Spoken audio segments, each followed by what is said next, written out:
A comprehensive summary of Leviticus. All 27 chapters. The book of Leviticus, the third book of the Bible, focuses on holiness, worship, and the covenant relationship between God and his people. It provides laws and instructions to guide the Israelites in their worship and daily lives, emphasizing their role as a holy nation set apart for God. Chapters 1 to 7. Laws on offerings. The first 7 chapters outline the sacrificial system, detailing various offerings the Israelites were to present to God. 1. Burnt offerings, symbolizing total devotion to God.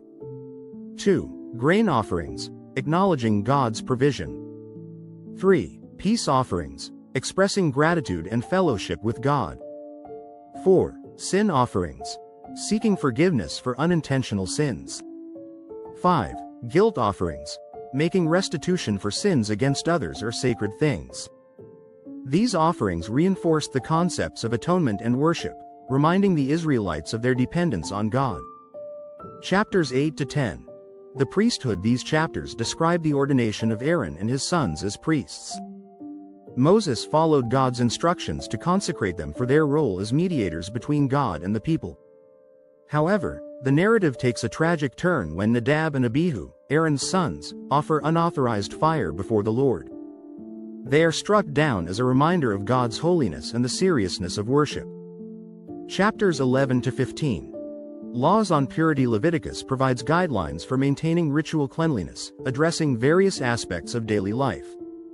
1. Clean and unclean animals. Chapter 11, rules on what could be eaten. 2. Purification after childbirth. Chapter 12, ceremonial practices for new mothers. 3. Skin diseases and mildew.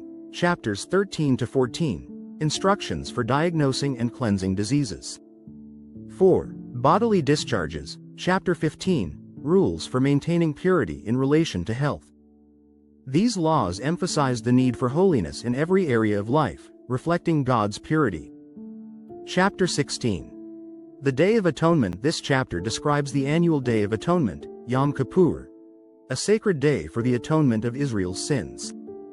The high priest entered the Holy of Holies to sprinkle blood on the mercy seat, symbolizing the cleansing of the people's sins. A scapegoat was sent into the wilderness, carrying away the sins of the nation. This ritual foreshadowed the ultimate atonement through Jesus Christ. Chapters 17 to 20. Holiness in worship and conduct. God calls his people to live holy lives, set apart from the surrounding nations. 1. Proper worship. Chapter 17.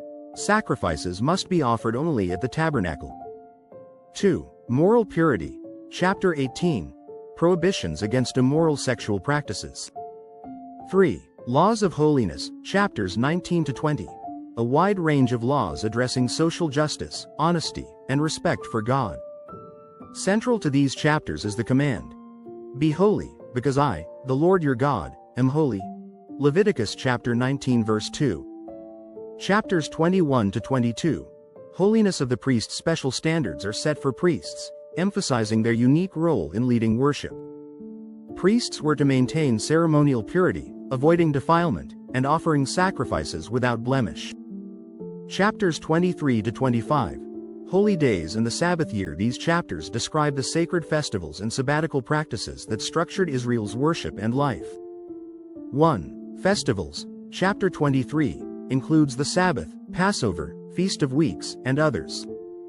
2. The Sabbath year. Chapter 25, a year of rest for the land every 7 years. 3. The year of Jubilee. Chapter 25, every 50th year, debts were forgiven, slaves freed, and land restored. These practices reminded the Israelites of God's provision and their dependence on him. Chapters 26 to 27. Blessings, curses, and vows. Leviticus concludes with a covenantal framework. 1. Blessings. Chapter 26. Promises of prosperity and protection for obedience. 2. Curses. Chapter 26. Consequences for disobedience, including exile. 3. Vows. Chapter 27. Instructions for making and fulfilling vows to God. The final chapter underscores the seriousness of keeping commitments to God and highlights his sovereignty. The legacy of Leviticus emphasizes that holiness is not limited to worship but permeates every aspect of life. It teaches the Israelites how to approach a holy God, live in a covenant relationship with Him, and reflect His character to the world. Though many of its specific laws were fulfilled in Jesus Christ, Leviticus remains a profound reminder of God's holiness, justice, and mercy. It calls us to worship and live in a way that honors Him.